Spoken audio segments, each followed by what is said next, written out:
We did our project over the stages of the birthing process, and this is by Kelsey Bidwell, Leslie Morgan, Madeline Stanek, and Tara Millienberg.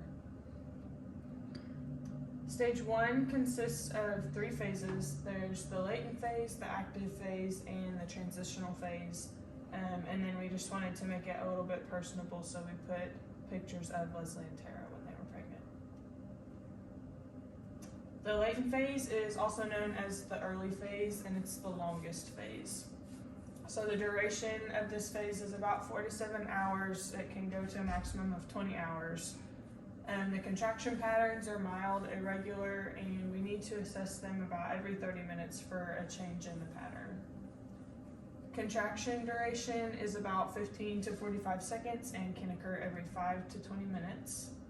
The cervix will dilate to about 0 to 4 centimeters. And in the emotional state of the mama, she's excited, nervous, talkative, and pain's not really an issue quite yet.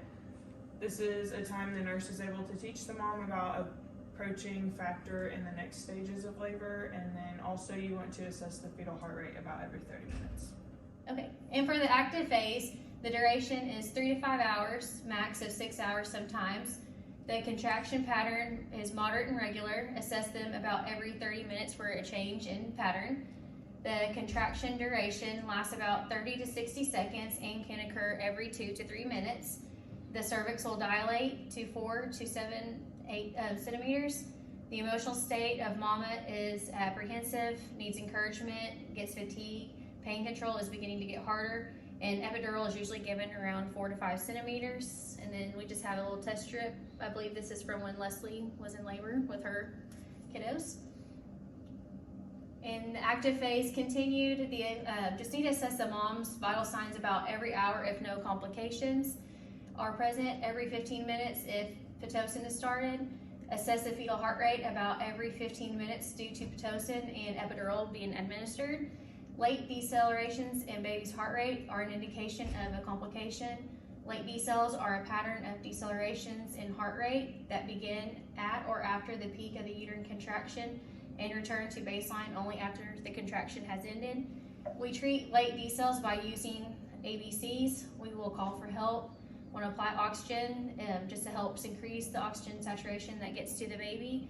Change maternal position, increase the circulation to the baby, and that's just like position them on their left side. And also doing a vaginal exam with a fetal scalp simulation. And here's a picture of me with my first child. I was about almost 30 hours into my labor and kind of was having some late decels, so they put me on oxygen, and she was just getting ready to lower the head of my bed to position me on my left side. So now this leads to the transitional phase, and this is the it's getting real phase. We wanted to add a picture of this mom in here. You can tell she's starting to get in pain. She may be panicking a little bit at this point. So the duration of this phase is 1 to 3 hours for a primigravida mom, and then 30 minutes to an hour for a multi-para mom. The contraction pattern is very strong and regular at this point, and then they are also lasting 60 to 90 seconds. It can occur every 2 to 3 minutes. The cervix will dilate to about 8 to 10 centimeters, and it's time to push once the mom is at a 10. The emotional state of the mama is frustrated, there's nausea and vomiting. She definitely has an urge to push. She feels that she's losing control, she can be irritable, and then she generally has no control in this phase, and then also she has a lot of perspiring going on. So we want to assess mom's vital signs every 30 minutes, and then we want to assess fetal heart rate about every 15 minutes. So this is now stage 2, so it begins with the complete dilation and ends with the delivery of the baby. So crowning, known as the ring of fire, as the perineal stretching is occurring as the baby's head is now descending into the pelvis. And then vital signs are really important in this stage. So mom's vital signs, we want to watch them about every 5 to 15 minutes. And we want to monitor the fetal heart rate every 15 minutes for a low risk baby, and about every 5 if there's high risk situations that are going on. And we wanted to add a picture. This is Tara with her second child. You can see that the baby is pretty much completely delivered. So we kind of wanted to put that in perspective about this is about what we're going to see at the end of this stage. And then this is stage 2 continued. We just added this picture in here because this is the correct position that we want the baby at within the mom when it's starting to descend into the vaginal canal. So episiotomy may be needed during this stage as well. So this is the surgical incision of the perineum. It's used to control the speed of delivery of the head in order to prevent lacerations to the perineum on the mother.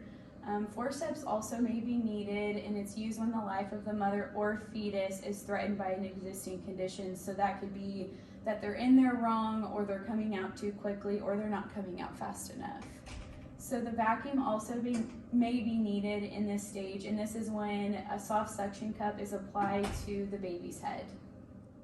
So now for stage 3, we have the delivery of the placenta. This can last anywhere from 3 minutes to an hour. For the placenta separation, the fundus will rise in the abdomen, the umbilical cord will lengthen. There will also be a gush of blood flow from the vagina.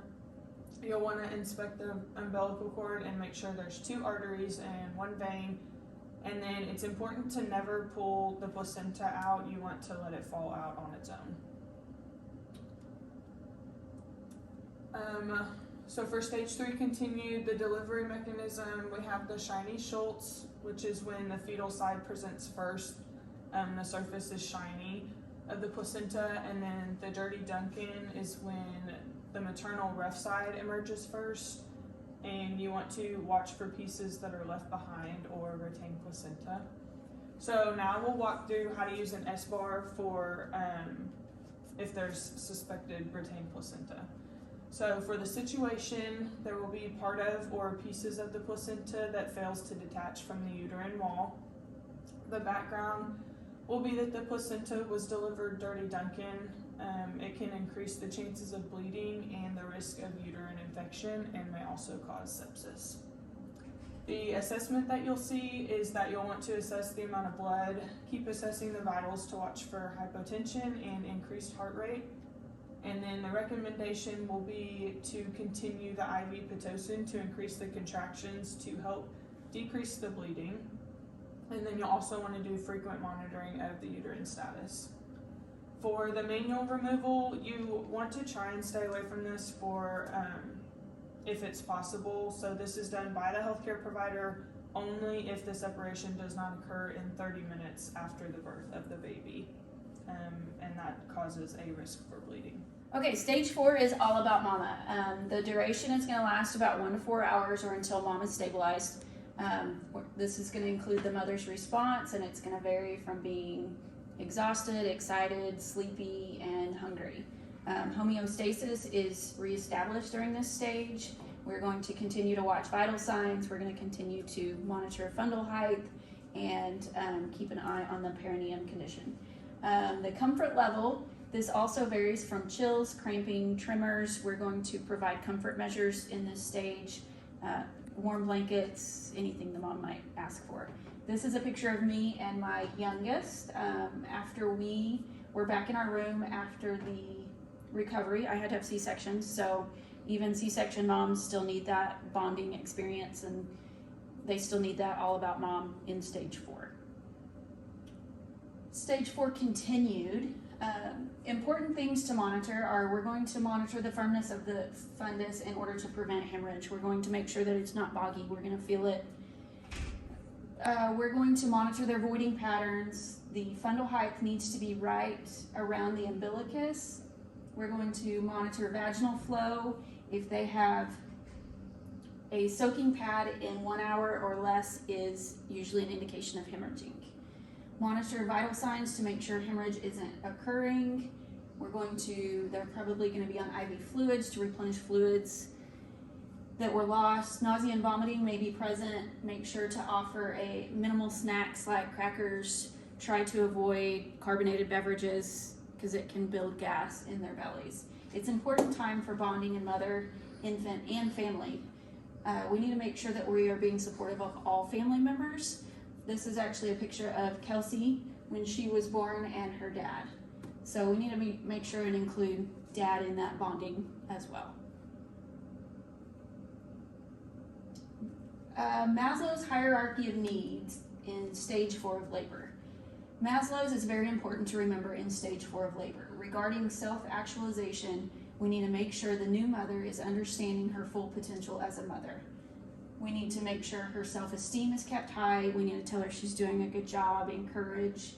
Some new mothers lose hope, and we may need to make sure that we are praising them in this new role. Especially if they're younger, they kind of have a tendency to need a little bit more encouragement. Love and belonging is important to bond with the new baby. We need to assess the mother's support systems as well. Who does she have at home? Who will be at home to help her? That kind of thing. Regarding safety, we need to protect the new mom and baby from further injury. This would include preventing falls, hemorrhage, or infection. Physiological is needed so the mother meets her nutrition requirements after birth. This is also important to make sure the mother is producing enough milk for her newborn. And this we threw in just kind of for fun. We included baby pictures of each one of us to kind of see if you guys would be able to figure out who was who. It was just a little fun at the end of this presentation.